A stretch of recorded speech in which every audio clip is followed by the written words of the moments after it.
So, this code is the imports and the class declaration.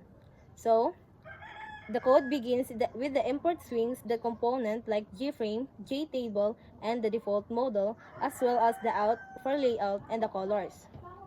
So, the next is the constructor or the theme and the window setup. The code set up as a custom theme using fonts is the colors or the pitch background, the lighter panels, orange buttons.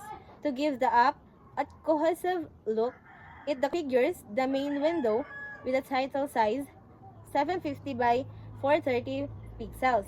It supports close operation and centers it on the screen. So next is the input panel and UI components.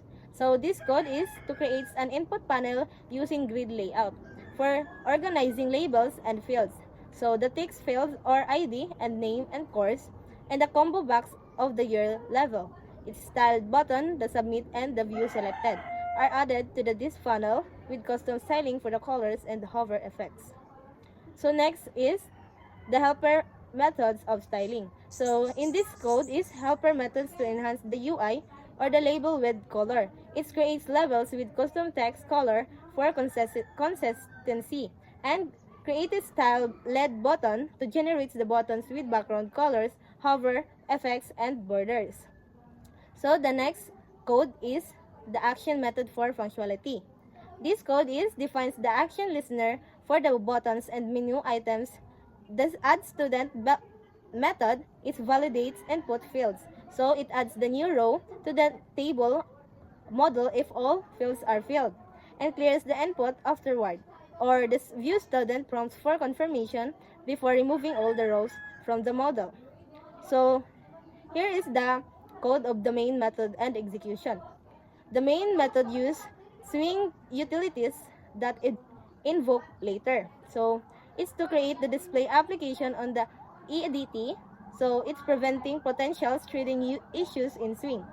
This ensures GUI is built and shown safety when the program runs, and launching the student information system as a standalone windowed app. So this is my final output for my code. We can see here the student information system.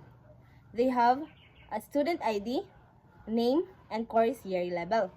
So first, we input the student ID. And the next is the name. And next is the course and year level. So, click the submit. And if you done click the submit, click the whole category of the student ID name, course, and year level. So, click that button and view. So, that the student information system was successful.